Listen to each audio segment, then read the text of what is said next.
Terima kasih Anda masih bersama kami di Kompas Petang. Saudara Hakim akan menjatuhkan putusan terhadap terdakwa sidang Sambo CS pada pekan depan. Terdakwa Richard Eliezer yang menjadi penguak fakta akan divonis pada 15 Februari 2023. Lalu seperti apa keseharian Eliezer di dalam rumah tahanan saat menanti vonis hakim? Kami akan berbincang dengan Wakil Ketua LPSK, Edwin Partogi. Selamat petang Pak Edwin, terima kasih sudah bergabung bersama kami di Kompas Petang. Selamat petang Mbak Cynthia. Iya Pak Edwin, mungkin bisa di-sharing ke kita juga nih. Saat ini kan sudah hampir masuk ke tahap akhir, yaitu vonis hakim. Apa mungkin bisa diceritakan ke kita seperti apa keseharian Eliezer di tahanan berdasarkan pantauan dari LPSK sendiri? Ya, Eliezer memang mengalami perubahan pola tidur ya sejak mendengarkan tuntutan yang dibacakan oleh jaksa penuntut umum. Jadi memang saat ini dia kalau malam itu lebih sulit tidur. Jadi kalau pagi baru udah berubah mengantuknya gitu. Jadi memang tuntutan itu memang inilah membuat pukulan lah buat Eliezer ya. Gitu. Mhm. Jadi Sekalipun ya, ya. halo. Yes. Eee, Tentu membayangkan 12 tahun itu kan tentu tidak mudah ya. Eee, Artinya tentu Eliezer berharap vonis terhadap dirinya mungkin jauh lebih rendah dibanding juga dengan pelaku lainnya, sebagaimana juga menjadi menjadi peraturan dalam undang-undang bahwa JC itu dituntut atau dipidana lebih ringan dibanding terdakwa lainnya. Mhm. Di sisi lain, eee, kalau saya melihat sebenarnya bukan soal JC-nya sih, buat Eliezer sih jauh lebih penting dalam perkara ini adalah, kejujurannya itu. Karena kejujuran itu yang membuat dia lebih merasa lepas bebas ya, Ya. dibanding sebelumnya ketika dia, menjalani skenario Sambo gitu. Sehingga pada tanggal 6 Agustus tahun lalu ketika dia menyampaikan bagaimana sesungguhnya peristiwa itu terjadi, ya dia semakin lepas lah, semakin merasa bebas lah, semakin Ya. merasa tenang. Ya. Demikian Mbak Cynthia. Pak Edwin, Ya. setelah mendengar tuntutan dari jaksa mengalami siklus perubahan tidur seperti itu, apakah ini bisa diartikan memang sejak mendengar tuntutan jaksa, Eliezer merasa tertekan secara psikologis? Ya, sepertinya begitu ya, karena sebelumnya, eee, dalam pengamatan dari LPSK, dia nggak ada sesuatu hal yang luar biasa, ibaratnya ya siklusnya ya normal saja, gitu. Mhm, mhm. Kalau dari Sehingga ketika LPSK sendiri, pembacaan, duplik kemarin, ya. ketika saya tiba di pengadilan dan menemuinya di sel di pengadilan, jadi saat itu sedang tertidur dan di sel itu, gitu. Mhm, mhm. Mhm. Kalau dari LPSK sendiri, Pak Edwin, apakah betul dalam kesehariannya LPSK ikut mendampingi? Ada 3 petugas LPSK yang turut menemani Eliezer saat di tahanan atau seperti apa saat ini kondisinya? Ya memang betul pada setiap harinya 24 jam ada petugas LPSK yang bersama Eliezer. Posisi kami yang terdekat dengan Eliezer di tahanan. Demikian, Mbak. Mhm. Artinya 3 orang ini secara bergantian ikut menemani Eliezer dan memastikan keamanan Eliezer, seperti itu?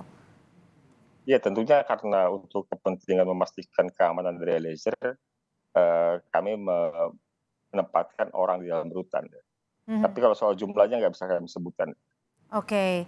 Nah, Pak Edwin, kalau untuk bentuk dari pendampingannya ini seperti apa? Khususnya di hari-hari mendekati sidang vonis yang akan digelar pada 15 Februari mendatang. Ya memang kan yang sudah diputuskan dan diberikan oleh LPSK itu pertama perlindungan fisik. Perlindungan fisik itu berupa yang tadi kita bicarakan, pengamanan dari LPSK langsung di dalam rutan, ya. Mhm. Kemudian juga ada pendampingan pemenuhan hak prosedural atau pendampingan proses hukumnya dari proses penyidikan sampai dengan proses pemeriksaan di persidangan. Kami juga terus memantau kesehatan fisik ya, termasuk psikis, termasuk Mhm. juga kami memberikan fasilitasi rohaniawan kepada Eliezer gitu. Mhm. Dan selama di tahanan, Eliezer hanya makan makanan yang disediakan oleh LPSK. Hanya makan makanan yang disediakan oleh LPSK, seperti itu ya, Pak Ya, Edwin ya? ya, ya. Oke, apakah ini salah satu bentuk dari keamanan yang menjadi jaminan dari LPSK? Ya tentu, tentu ya. Walaupun Eliezer sendiri sebagai tahanan dia kan mendapatkan jatah makan ya. Mhm. Tetapi untuk memastikan bahwa apa yang dikonsumsi Eliezer juga itu eh, sesuatu yang memang terjamin ya. Iya, Kami untuk memastikan itu ya kami yang memberikan makanan ya. baik. Kalau untuk keluarga sendiri seperti apa, Pak Edwin? Apakah kunjungan dari keluarga saat ini untuk durasinya ataupun untuk waktu berkunjungnya mendapatkan waktu yang lebih lama untuk memberikan support terhadap Eliezer atau tidak jauh berbeda dengan sebelum tuntutan? Sebenarnya sama saja ya, karena soal kunjungan kan memang sudah ada jadwal-jadwalnya di dalam rutan. Gitu. Mhm, mhm. Hmm. Kalau secara keinginan dari Eliezer, ada tidak keinginan khusus yang sempat dilontarkan Eliezer kepada LPSK? Ya tentu harapannya yang terbaik lah dari sisi vonis nanti ya. Dan itu juga sebagaimana juga banyak harapan dari para pendukungnya.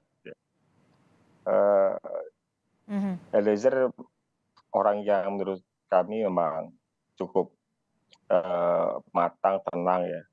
Dia dewasa. Artinya sekalipun juga tuntutan itu memukul secara psikis, tapi mhm, dia kan tidak bereaksi secara berlebihan. Ya. mhm. Hal Eh, itu kan juga bisa kita lihat ketika dia membacakan pembelaannya ketika duplik ya. ya, Ya, pledoi. oke. Pak Edwin, saat ini kan LPSK tentunya memberikan apa ya support yang lebih untuk menghadapi vonis yang akan dihadapi Eliezer. Ya, Selain pendampingan psikologis, rohani, apa saja yang saat ini telah dilakukan oleh LPSK? ya kami kan dari sejak awal misalnya ketika di proses penyidikan kami berkoordinasi dengan Barreskrim Mhm, dan kemudian juga mendapatkan kerjasama dukungan dari Barreskrim untuk memberikan perlindungan kepada Richard. Begitu juga di proses mhm, persidangan, kami kan sejak awal juga berkoordinasi dengan Pengadilan Negeri Jakarta Selatan, dan kemudian Pengadilan Negeri Jakarta Selatan juga memberikan dukungan, ya, fasilitas, ya, termasuk juga pengadilan memberikan kami ruang khusus di PN yang bisa menjadi tempat kami untuk menunggu selama proses. Ya. Jadi hal-hal itu kan sudah kita lihat juga di dalam eh, pelaksanaannya, bagaimana LPSK yang paling terdekat dengan Eliezer, ya baik ketika datang, pulang maupun ketika di persidangan.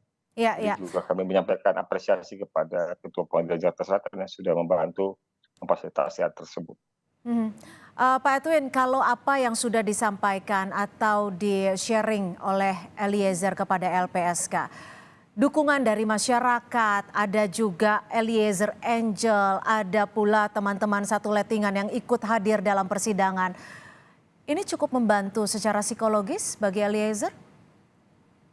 Ya tentu ya, itu kan jadi semacam vitamin nutrisi buat Richard bahwa dia tidak sendiri, bahwa kejujurannya itu membuahkan dukungan publik yang cukup meluas. Mhm. Tentu sesuatu hal yang menghibur ya.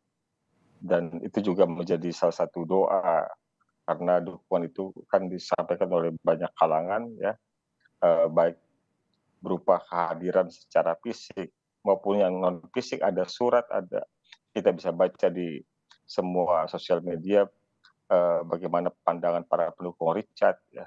Bahkan, beberapa di antaranya kan memberikan hadiah ya, memberikan hadiah pada Richard. Kami mengumpulkan banyak hadiah untuk Richard Artinya yang cukup diberikan oleh menghibur para bagi pendukungnya. psikologis. Pak Ya. Edwin, ini jelang vonis, harapan dari LPSK khususnya seperti apa? Karena kalau kita flashback ke belakang saat Eliezer membacakan pledoinya, ia sempat mengatakan, apa saya harus pasrah begitu saja hanya karena bersikap jujur. Bagaimana LPSK melihat ini? Ya, saya rasa, eee, hakim tentu tidak berdiri di dalam ruangan yang terpisah dengan, para pihak dan juga masyarakat ya. Hakim juga manusia biasa yang, sama seperti kita, hidup bersama masyarakat. Secara umum kita sama-sama mengetahui bagaimana harapan publik terhadap Richard Eliezer. Tentu harapan publik itu menjadi salah satu hal yang juga oleh undang-undang itu sudah difasilitasi atau sudah dimandatkan Ya, bahwa hakim dalam mempertimbangkan keputusannya memperhatikan rasa keadilan hidup di masyarakat. ya. Jadi baik undang-undang proses korban yang telah memberikan kepastian tentang reward bagi justice operator, tentu kita juga yakin percaya bahwa hakim bukanlah pihak yang teralienasi dari proses perkara ini. Hakim adalah bagian dari masyarakat yang bisa merasakan degup Baik. nadi dari masyarakat terhadap harapan atas keadilan tersebut. Baik, Demikian Mbak Cynthia. tentunya itu yang menjadi harapan kita semua, bagaimana Ya, rasa keadilan bisa dijadikan tiang bagi kita semua bahwa hukum adil bagi semua pihak. Terima kasih Edwin Partogi, Wakil Ketua LPSK sudah bergabung bersama kami di Kompas terima Petang. kasih Mbak Cynthia.